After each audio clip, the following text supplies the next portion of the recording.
We were both young when I first saw you. I closed my Di sini saya Cindy Febri Permatasari dari Ekonomi Syariah HF ingin menjelaskan sedikit mengenai resiko politik. on a balcony in some Nah, di sini saya akan membahas 9 subtema, yaitu yang pertama, definisi resiko politik, yang kedua, bentuk-bentuk resiko politik, yang ketiga, ruang lingkup ilmu politik, yang keempat, permasalahan bila ilmu politik tidak dijalankan dengan baik, yang kelima, power sharing dalam politik, yang keenam, hubungan politik dengan ekonomi, yang ketujuh, permasalahan politik ekonomi dewasa ini, yang kedelapan, pengaruh instabilitas politik pada perusahaan, dan yang terakhir, yang kesembilan, yaitu solusi yang dapat diterapkan. and my daddy said stay with Baik, yang pertama yaitu definisi. Pertama, menurut J. Barnes, ilmu politik adalah ilmu yang mempelajari kehidupan negara yang merupakan bagian dari kehidupan masyarakat.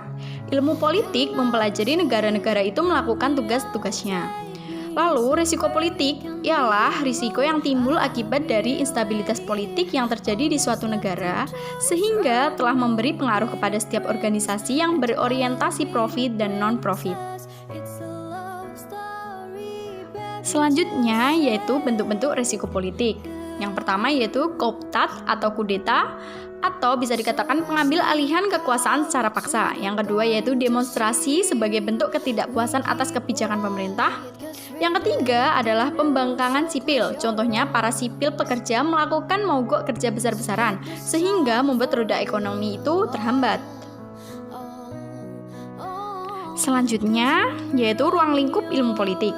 Adapun ruang lingkup ilmu politik mencakup segala sesuatu yang berhubungan dengan segala aktivitas kehidupan bermasyarakat dan bernegara, mulai dari masyarakat dengan segala aktivitas, pebisnis konsumen, hingga pemerintahan sebagai pembuat kebijakan dan berbagai institusi luar negeri yang melingkupinya, di mana semua ini saling memberi nilai keterkaitan satu sama lainnya. We can be alone. I'll be Selanjutnya yaitu permasalahan jika ilmu politik tidak dijalankan dengan baik. Yang pertama dapat menimbulkan demonstrasi besar-besaran dan itu terjadi secara berlarut-larut. Yang kedua, pihak intelijen dari luar negeri itu datang dan pergi secara bebas. Yang ketiga, terjadinya coup d'etat di dalam negeri, baik yang dilakukan oleh militer dan juga sipil. Yang keempat, terjadinya pembangkangan sipil seperti yang ada di slide sebelumnya tadi. Dan yang kelima, rasa nasionalisme atau cinta tanah air terjadi penurunan karena pandangan kebangsaan berubah menjadi pandangan yang bersifat egois. Yang terakhir, terjadinya penurunan reputasi kepercayaan dunia internasional pada pemerintahan negara yang bersangkutan baik dari segi politik, ekonomi, hukum, dan lain sebagainya.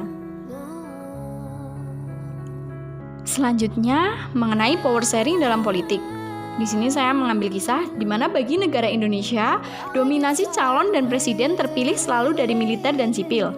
Artinya, sipil dan militer saling berkompetisi untuk merebut posisi menjadi presiden tersebut. Kondisi seperti ini menyebabkan kedua pihak seiring saling memperlihatkan kekuatan pengaruh politik mereka di mata publik. Kondisi ini bisa berbeda pada negara yang berkembang, di mana power sharing atau pembagian kekuasaan masih terus terjadi antara sipil dan militer. Di beberapa jabatan yang harusnya dipegang oleh sipil, namun masih dipegang oleh militer. Dalam pengertian, sederhananya, militer dibutuhkan untuk posisi tersebut.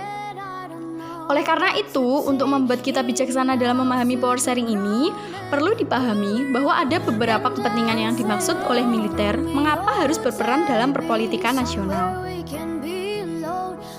Selanjutnya yaitu hubungan politik dengan ekonomi. Dalam konteks hubungan antara politik dengan ekonomi, maka Ramlan Surbakti mengatakan bahwa dari segi hubungan kausal atau yang bersifat deterministik, hubungan politik dengan ekonomi dibagi dua, yaitu yang pertama kebijakan umum atau politisme, yang liberal maupun marxisme yang melihat ekonomi menentukan politik. Teori lain menggambarkan hubungan ekonomi dengan politik sebagai bersifat interaktif atau timbal balik. Sedangkan teori yang lain lagi menggambarkan hubungan politik dengan ekonomi sebagai perilaku yang berkesinambungan. Termasuk ke dalam kategori yang terakhir ini berupa aliran ekonomi politik baru atau perspektif public choice yang berupaya menerapkan asumsi, bahasa, dan logika ekonomi neoklasik ke dalam perilaku politik. Selanjutnya yaitu permasalahan politik ekonomi dewasa ini. Teori kelangkaan memiliki pengaruh yang semakin besar untuk didiskusikan pada era selanjutnya. Setiap negara memiliki produk yang tidak sama dan berusaha menghasilkan keunikan pada produk yang dimilikinya, sehingga memiliki nilai kompetitif di pasar internasional. I'ma meet you on the outskirts of Selanjutnya yaitu pengaruh instabilitas politik pada perusahaan. Salah satu gesekan instabilitas politik pada dunia bisnis dapat dilihat pengaruhnya di financial market atau pasar keuangan. Financial market ada dua, yaitu capital market atau pasar modal dan money market atau pasar uang. Kedua bentuk pasar ini langsung dan tidak langsung saling berkaitan, terutama tercermin dari pergerakan grafik. Pasar modal berada di bawah Menteri Keuangan dan pasar uang berada di bawah Gubernur Bank Indonesia. Selanjutnya, yang terakhir adalah solusi yang dapat diterapkan dalam mengantisipasi jika timbulnya risiko politik.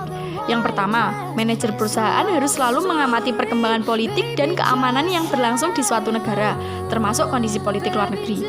Yang kedua, jika kondisi stabilitas politik yang terjadi di suatu negara diperkirakan cenderung akan memanas, seperti menjelang general election atau pemilu, maka sebaiknya pihak manajer perusahaan melakukan langkah antisipasi.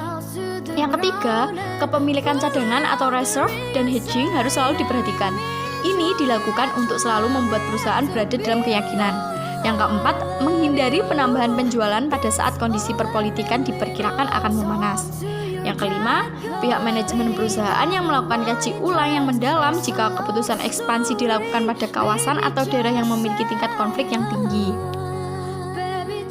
Sekian yang dapat saya sampaikan, mohon maaf jika ada kesalahan ataupun kekurangan. Terima kasih telah mendengarkan.